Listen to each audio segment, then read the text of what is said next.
Hello, Michigan Realtors. Welcome to another edition of Policy Matters. I'm Brad Ward, Vice President of Public Policy and Legal Affairs for Michigan Realtors.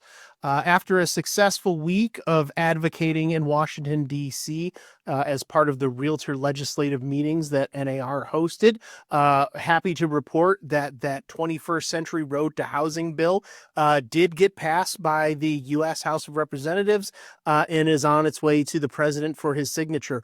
One of the biggest pieces of housing legislation in any recent memory, a bipartisan victory in Congress for sure to get that thing done. And again, we have a lot of stuff going on in Michigan with the housing readiness legislation and some of the other activities that we're working on that hopefully it positions our state to be a real beneficiary of a lot of those new federal focused programs and dollars.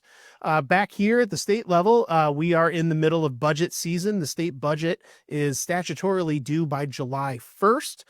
The legislature, the Republican controlled House, Democratically controlled Senate, the governor have agreed on a framework for the budget. Budget target numbers are coming together, which all signs are kind of indicating that this budget will be very much done in time before that July 1st deadline.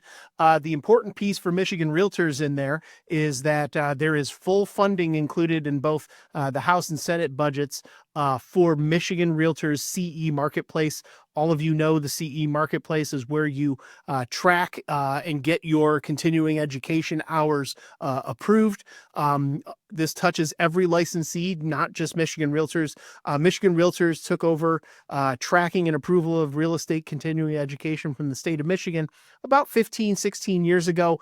So in that time, we have been blessed to have been the beneficiaries of the state of Michigan working with us hand in hand to make sure that real estate licensees are getting the appropriate amount of education, the appropriate types of continuing education. And I'm pleased to report that as in last year, there is full funding for CE Marketplace, at least going forward into next year. So something to be super proud of in terms of a legislative and advocacy victory. And I know that CE Marketplace is important to a lot of our members. Read more in the article below.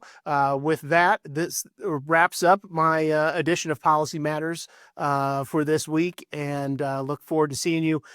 Thanks very much for listening from your State Association, Michigan Realtors.